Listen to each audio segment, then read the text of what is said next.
we are looking at how to pronounce this word, as well as how to say more interesting words, both in British English and in American English, as the two pronunciations differ.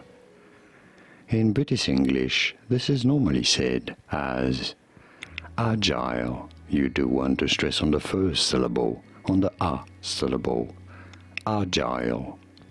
In American English, however, this is normally said as agile, agile in American English versus agile in British English. Did you get this? Was this any helpful? Let me know in the comments. Here are more videos on how to pronounce more words in English whose pronunciations aren't exactly always obvious. I'll see you there to learn more.